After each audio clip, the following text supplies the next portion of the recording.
एक बादशाह का दरबार लगा हुआ था। क्योंकि सर्दी का दिन था, इसलिए बादशाह का दरबार खुले मैदान में ही लगा हुआ था। सब खास व आम सुबह की धूप में बैठे थे। बादशाह के तख्त के सामने एक मेज थी और उस पर कुछ कीमती अशिया रखी थीं। वजीर, मुशीर और अमरा वगैरह सब दरबार में बैठे थे।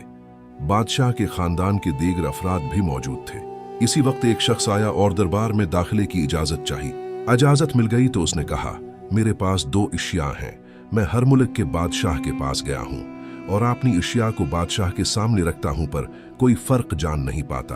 तमाम हार चुके हैं और मैं हमेशा कामरान और कामयाब होकर लौटता हूँ। अब आपके मुल्क में आया हूँ। बादशाह ने कहा, क्या अशिया हैं? तो उसने दोनों अशिया बादशाह के सामने मेज पर रख दे। वो दोनों अशिया दिखने में बिल्कुल एक जैसी जिसामत, यकसा रंग, यकसा चमक, गोया कि ये दोनों अशिया एक दूसरे की नकल महसूस होती थीं। बादशाह ने कहा, ये दोनों अशिया तो बिल्कुल एक जैसी हैं। तो इस शख्स ने कहा, जी हाँ, दिखाई तो एक सी ही देती हैं, लेकिन हैं मुख्तलिफ। इनमें से एक है बहुत कीमती हीरा और एक है शेषा। बज़ाहिर ये दोनों एक से हैं।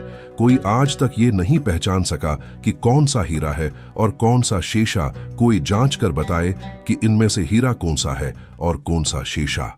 अगर कोई सही पहचान गया और मैं हार गया तो ये कीमती हीरा आपका हो जाएगा, लेकिन शर्त यह है कि अगर कोई पहचान नहीं पाया तो इस हीरे की जो कीमत है, इतनी रकम आपको मुझे बतौर इनाम देना होगी। उसी तरह मैं कई ममालिक से जीत कर आया हूँ। बादशाह ने कहा, मैं तो नहीं पहचान सकता।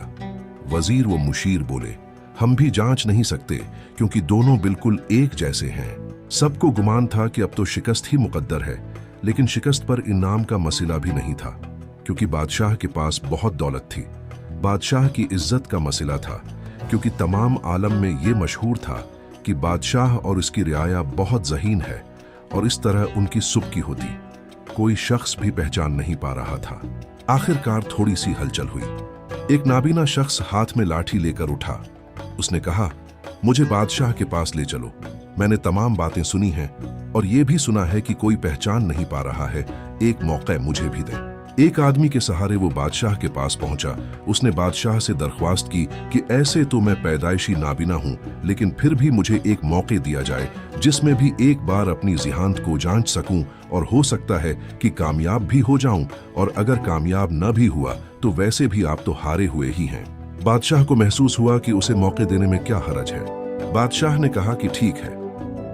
उस नाबीना शख्स को दोनों चीजें छूने के लिए दे दी गईं और पूछा गया, इसमें कौन सा हीरा है और कौन सा शेषा? यही आपको मालूम करना है। इस आदमी ने एक लम्हे में कह दिया कि ये हीरा है और ये शेषा।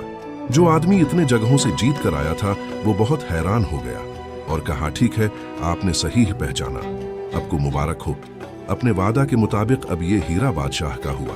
तमाम लोग बहुत हैरान हुए कि एक नाबीना शख्स ने कैसे जान लिया कि असल हीरा कौन सा है, और सबने यही सवाल उस नाबीना शख्स से किया।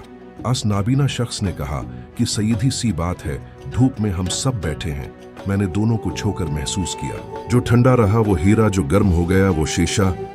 उसी तरह जिंदगी में भी जो शख्स सख्त और मुश्किल हालात में गर्म हो जाए और हालात का सामना न कर सके, वो शेषा की मानंद है, और जो तमाम हालात में ठंडा रहे हो, हीरे की मानंद है। अगर आपको हमारी वीडियो पसंद आई तो हमारे चैनल को करें सब्सक्राइब, ताकि ऐसी वीडियोस आप तक जल्द से जल्द पहुंच सके। शुक्रिया।